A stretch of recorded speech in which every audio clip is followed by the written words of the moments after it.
জয়গুরু বন্দে পুরুষোত্তমম পরম দয়ালের রাতুল শ্রীচরণে আমার শতকোটি প্রণাম। প্রণাম জানাই জগৎ জননী শ্রী বড়মার শ্রীচরণে, প্রণাম জানাই পরম পূজ্যপাদ শ্রী শ্রী বরদাস শ্রীচরণে, প্রণাম জানাই পরম পূজ্যপাদ শ্রী শ্রী আচার্যদেবের শ্রীচরণে। আপনাদের সবাইকে জানাই আমার আন্তরিক রানন্দিত জয়গুরু। সবার মঙ্গল প্রার্থনা করি আমার দয়ালের শ্রীচরণে। সবাই খুব ভালো থাকুন, সুস্থ থাকুন, দয়ালকে সঙ্গে নিয়ে চলুন। জয়গুরু। আজকে যে বিষয়টি আমি আপনাদের কাছে তুলে ধরতে এসেছি সেটি হচ্ছে একটি ছোট ছেলে চারতলা থেকে পড়ে যাওয়ার পরও কিভাবে ঠাকুর তাকে রক্ষা করলেন তারই একটি লীলা কাহিনী আমি আজকে বলবো।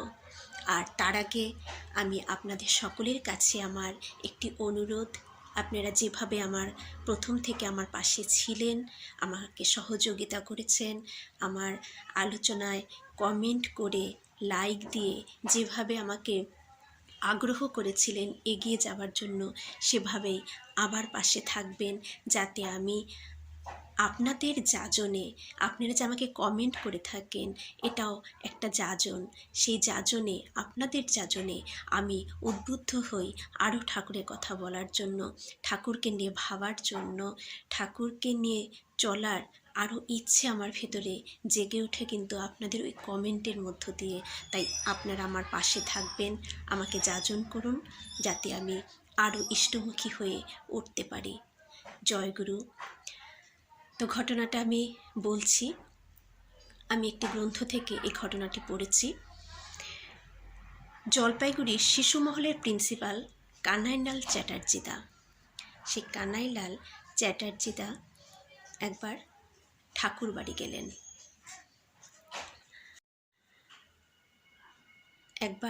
তিনি ঠাকুর বাড়ি গেলেন। ঠাকুর বাড়ি যাওয়ার পরে তিনি সেখানে রয়েছেন। তো হঠাৎ করে তিনি বাড়ি ফিরবেন। ঠাকুর তখন তাকে বললেন, একজনকে জিজ্ঞাসা করলেন ঠাকুর, কানাই কোথায় রে, কানাই কোথায়? তখন কানাইলালদা গেটের বাইরে চলে এসেছিলেন। তো একজন দৌড়ে এসে কানাইলালদাকে বললেন, আপনাকে ঠাকুর এক্ষুনি রাখছেন। কানাইলালদা ছুটে গেলেন ঠাকুরের কাছে। ঠাকুর বললেন, তুমি আমাকে এখনই 300 টাকা দাও, এখনই। আর গেটের বাইরে কিন্তু বাইরে পা রাখতে পারবে না, এই ভেতরে, এই ঠাকুরের এই বাড়ির চত্বরের ভেতরেই তোমাকে থেকে আমাকে 300 টাকা এখনই দাও। তখন কানাইলালদা বললেন, আমার কাছে তো এখন এই মুহূর্তে টাকা নেই, আমার টাকা রয়েছে অজিত গাঙ্গুলিদার বাড়িতে। কিন্তু অজিত গাঙ্গুলিদার বাড়িতে যদি টাকা আনতে যেতে হয় তাহলে তো তাকে বাইরে বেরোতে হবে, কিন্তু ঠাকুর তো ঠাকুর বাড়ির চত্বরেই থাকতে বলেছেন, গেটের বাইরে যেতেই বারণ করলেন। তখন আরেক দাদার কাছে গিয়ে তিনি 300 টাকা চাইলেন। তো অমুক দাদা বললেন, আমার কাছে তো এখন এই মুহূর্তে এত টাকা নেই, তুমি একটা কাজ করো, তুমি বড়দার কাছে যাও। তখন তিনি ছুটে বড়দার কাছে গিয়ে 300 টাকা নিয়ে এসে ঠাকুরকে সে 300 টাকা দিলেন। তারপর দিন ঠাকুরকে বলছেন, ঠাকুর আমি কি এখন বাড়ি যেতে পারি? তখন বললেন যে কি জানি একটা তোমাকে বলার ছিল, ভুলে যাচ্ছি, কি জানি একটা বলার ছিল, এই বলে ঠাকুর চুপটি কেটে গেলেন। তার মানে তখন কিন্তু কানাইলালদা বুঝতে পারলেন যে ঠাকুর তাকে যাওয়ার অনুমতি দিলেন না, কিন্তু তিনি বুঝতে পারছেন না যে কী কারণে। যাই হোক, তিনি রয়েছেন, বিনা প্রশ্নে তিনি রয়েছেন ঠাকুর বাড়িতে।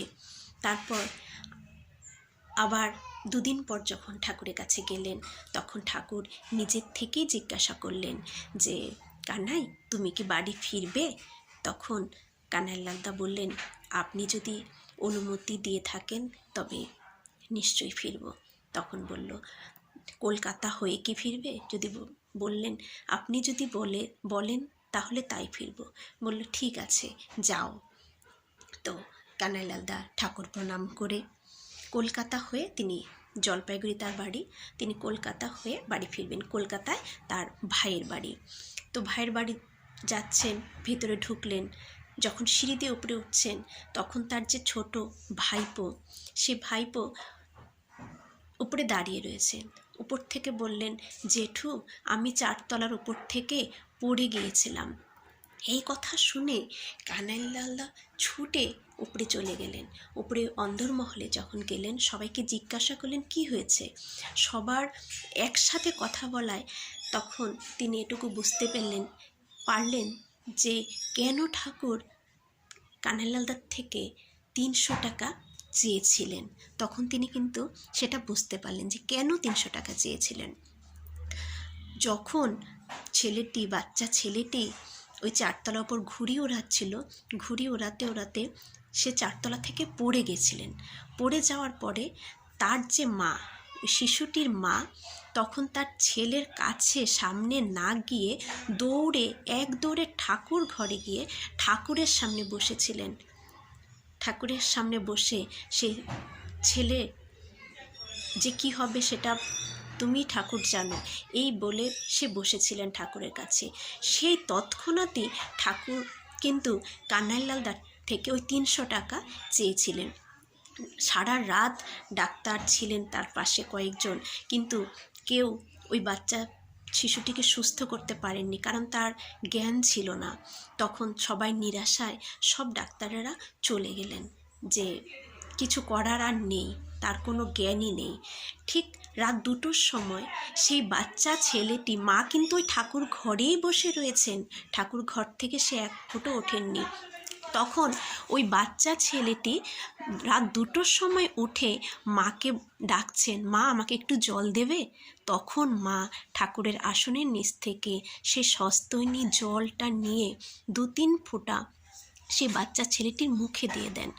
সেই জল খেয়ে বাচ্চা ছেলেটি সুস্থ হয়ে উঠে বসলেন।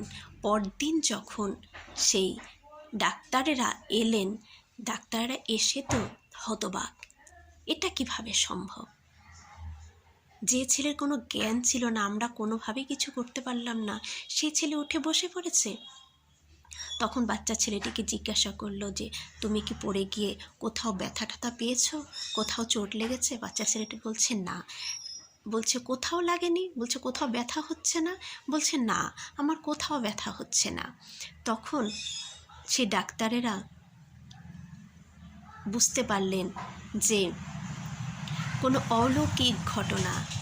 যখন ছেলেটি পড়ে গিয়েছিল তখন তারা বিশ্বাস না হলেও তারা বিশ্বাস করতে বাধ্য হচ্ছেন, যখন পড়ে গেছিলেন তখন সে বাচ্চা ছেলেটিকে নিশ্চয়ই ঠাকুর কোলে করে ধরে রেখেছেন, যে রাস্তায় পড়ে যাওয়ার পরেও তার কোনো চোট লাগেনি, কোনো আঘাত লাগেনি, যে কোলে করে রেখে তাকে সেই রাস্তায় ঠাকুর শুইয়ে দিয়েছিলেন।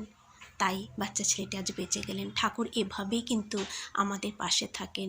অনেক সময় আমাদের কাছে কিছু অর্ঘ্য চাওয়া হয় ঠাকুরের জন্য, আমরা দিতে পারি না, বা ভাবি ধুর আর কত দেব, এরকম আমরা অনেকে ভেবে থাকি। কিন্তু ঠাকুর যে কখন কিসের জন্য আমাদের কাছে অর্ঘ্য চান, সেই অর্ঘ্য দেওয়ার পেছনে যে কি মঙ্গল লুকিয়ে থাকে আমরা তা বুঝতে পারি না। আমরা যেন সবাই ঠাকুরকে নিয়ে চলি। সবাই ভালো থাকুন, সবার মঙ্গল প্রার্থনা করি দয়ালের শ্রীচরণে। জয় গুরু, বন্দে পুরুষোত্তমম।